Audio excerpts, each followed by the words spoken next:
Om Swastiastu. Hello everyone, good morning. Good morning, sir. Today I will explain about when leaders walk alone, leadership, followership, and Pawangan harmony in student organization. Okay, before I begin, let me introduce myself. My name is Nia Ibriartini with SIN 2413031022. Okay, for this presentation, uh, we have six topics for today. For the first, high enthusiasm at the beginning of leadership. Second, strong vision, habitation program and structure planning. Third, assumption that clear structure ensure member participation. Four, gradual decline in member involvement. Five, weak coordination and uneven workload distribution. And the last, leaders begin to feel they are working alone. Okay, for the first topic is early leadership enthusiasm. At the beginning of their leadership period, student leaders usually demonstrate strong enthusiasm and motivation to bring positive change to the organization. This enthusiasm is driven by idealism and a strong desire to prove their leadership capacity, encouraging them to take invited and set ability goals. Oke, artinya pada awal masa kepemimpinan, seorang pemimpin mahasiswa itu umumnya menunjukkan antusiasisme atau motivasi tinggi untuk membawa sebuah perubahan positif bagi organisasi.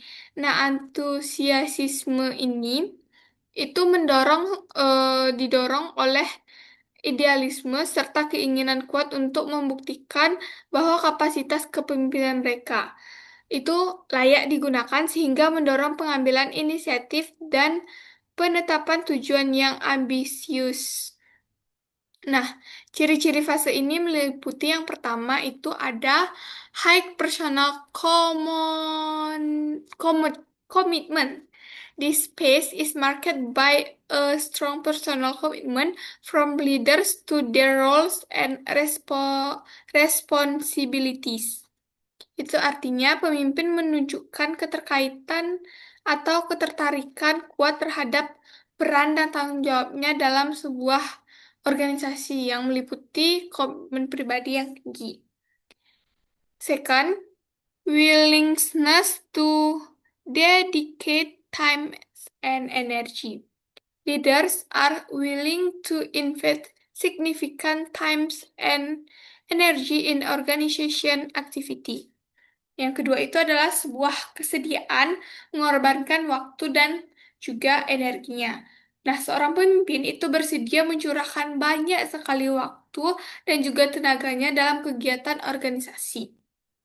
Okay, the last, optimism and belief in team work.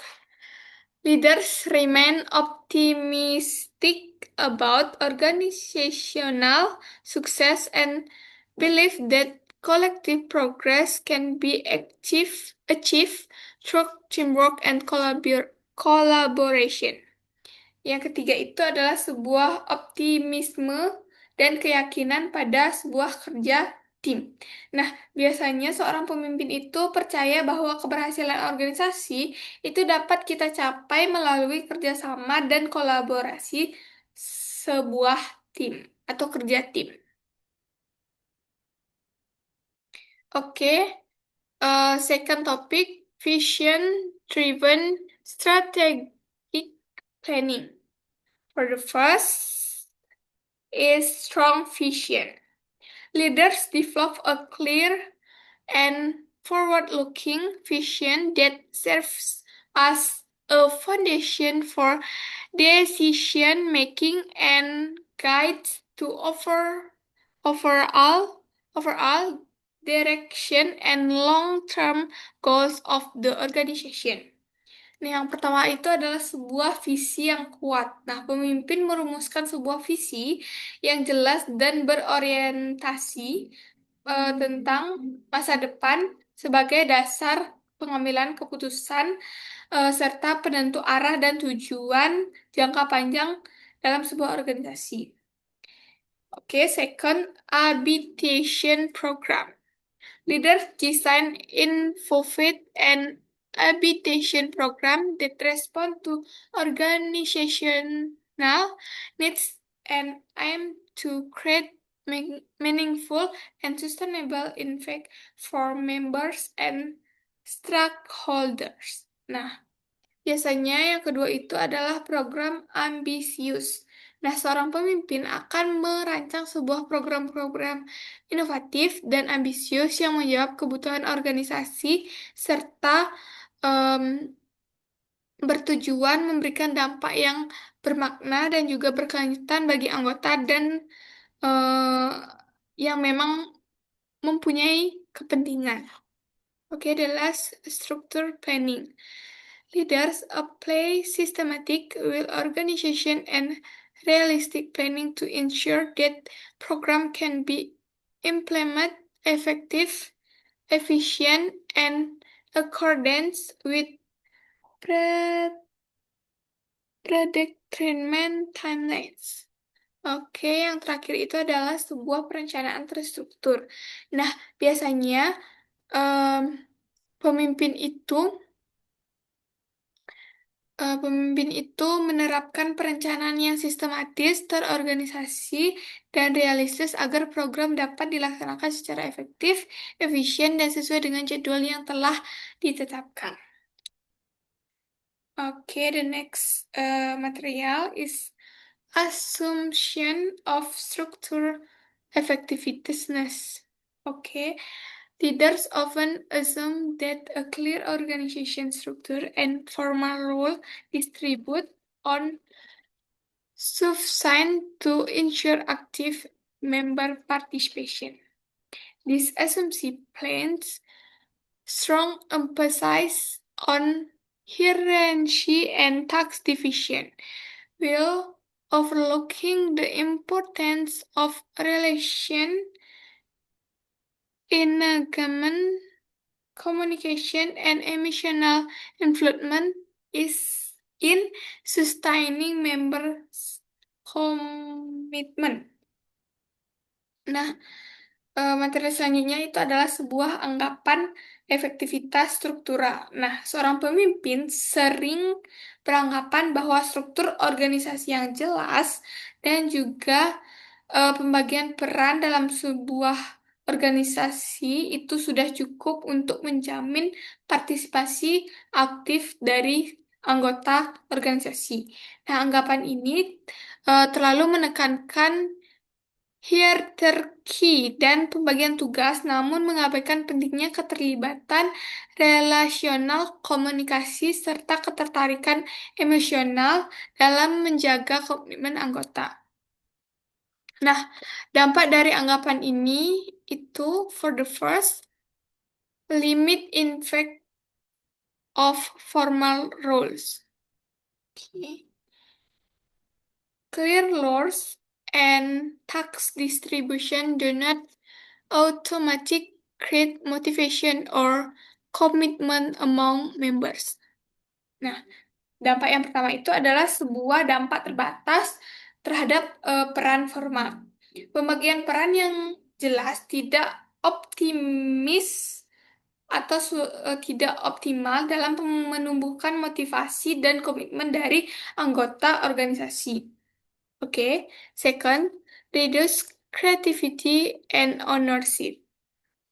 Over-reliance on formal structure can limit creativity and weaken member sense of ownership in the organization. Itu yang kedua adalah menurunkan kreativitas dan rasa memiliki. Nah, biasanya pada saat pembagian tugas itu, ketergantungan berlebihan pada struktur yang terlalu formal itu dapat membatasi kreativitas dan juga melemahkan rasa kepemilikan anggota itu terhadap sebuah organisasi. Okay, and the last is importance of relational leadership. Active participation, requestness, third, trust, open communication, and strong interpersonal relationship beyond hierarchy. Nah, kepentingan kepemimpinan yang relasional itu artinya partisipasi aktif itu membutuhkan sebuah kepercayaan, komunikasi yang terbuka, dan juga hubungan interpersonal yang kuat, bukan sekedar hierarki. Oke, next. Next is declining member agreement. Oke. Itu selanjutnya adalah menurunnya keterlibatan anggota organisasi. Yang pertama itu adalah reduce attention. Nah, member attention in meeting and organization activities gradually creates indicating a weakening commitment to organization responsibility. Nah, yang pertama adalah kehadiran yang menurun. Kehadiran sebuah anggota, anggota dalam sebuah rapat dan kegiatan organisasi itu berkurang secara bertahap. Itu menandakan sebuah melemahnya suatu komitmen dalam sebuah organisasi. Yang kedua adalah em, lower initiative.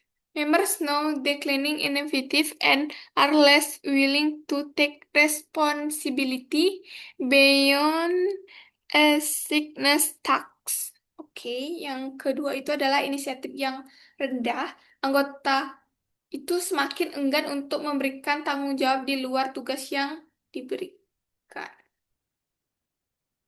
Tuh. Nah, yang ketiga adalah weaker communication. Response in communication channels become slower and less active, reducing coordination and share understanding among members. Nah, yang ketiga itu adalah sebuah komunikasi yang melemah. Nah, respon dalam saluran komunikasi itu menjadi lambat dan kurang aktif sehingga menghambat sebuah koordinasi dalam sebuah organisasi. And the last, discrete sense of belonging. The emotional connection between members and the organization weakens, leading to lower motivation and participation. Rasa memiliki dalam sebuah organisasi itu menjadi menurun. Nah, keterkaitan emosional anggota terhadap organisasi itu melemah, berdampak pada motivasi dan partisipasinya dalam sebuah organisasi.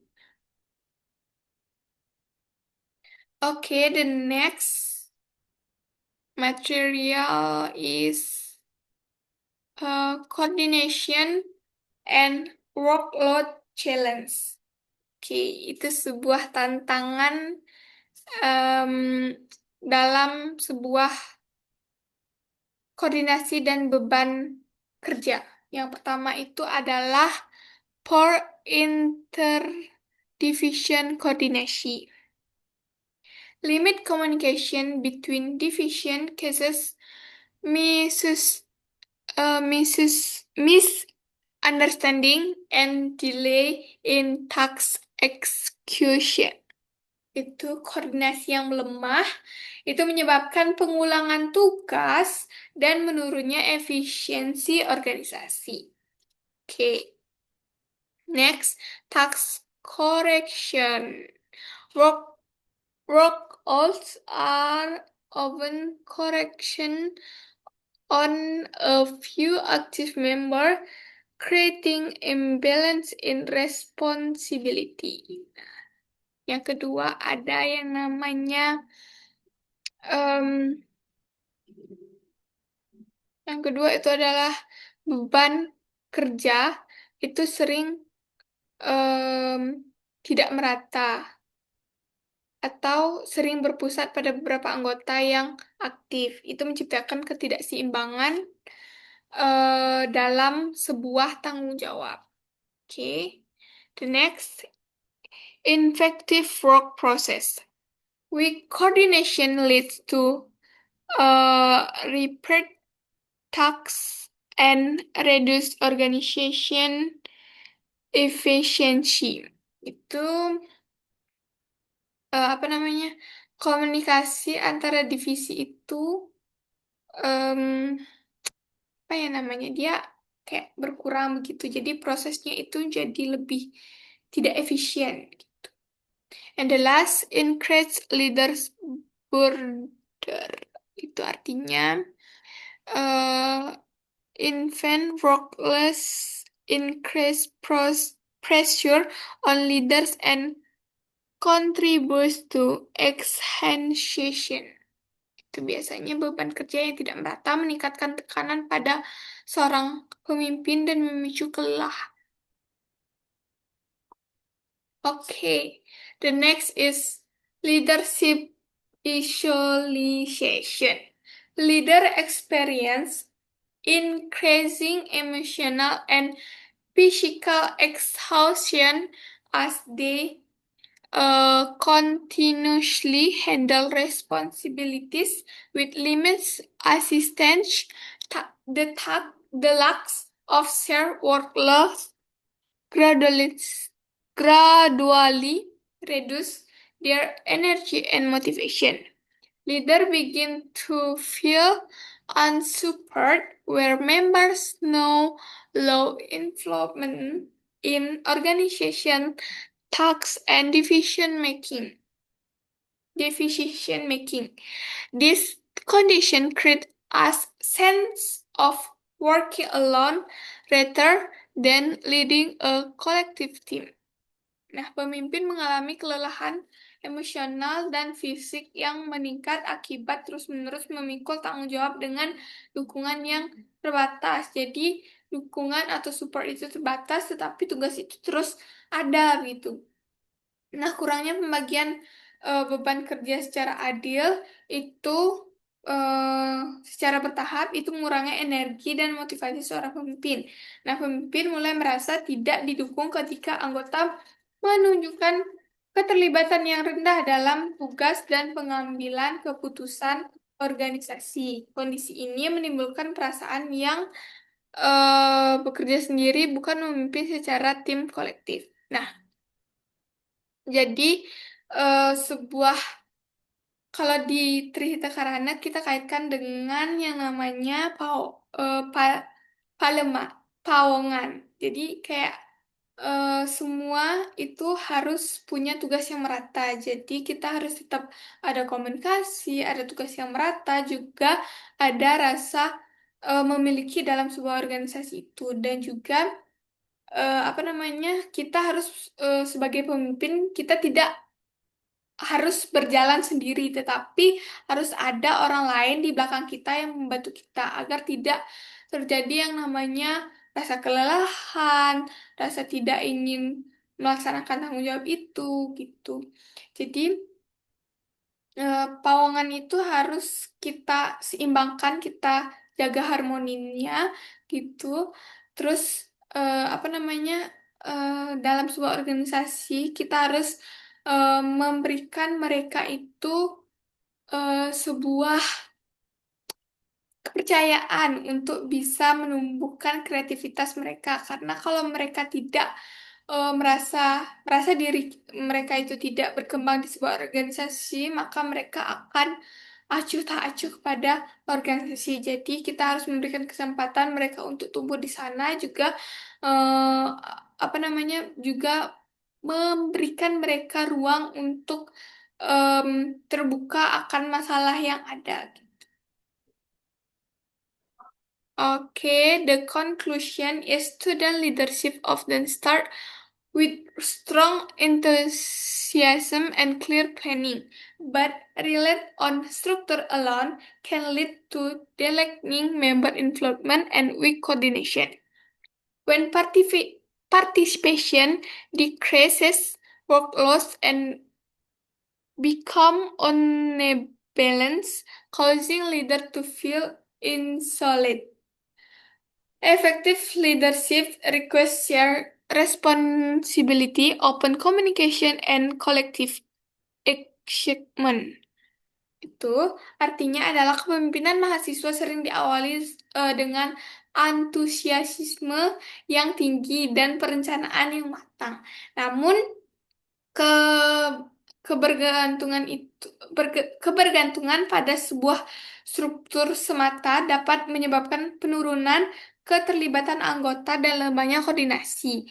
Ketika partisipasi itu menurun, maka beban kerja menjadi tidak seimbang dan pemimpin merasa dia terisolasi. Nah, kepemimpinan yang efektif menuntut pembagian tanggung jawab, komunikasi terbuka, serta keterlibatan kolektif seluruh anggota, dan ini merupakan bagian dari di Trihita Karnana, yaitu Pawongan.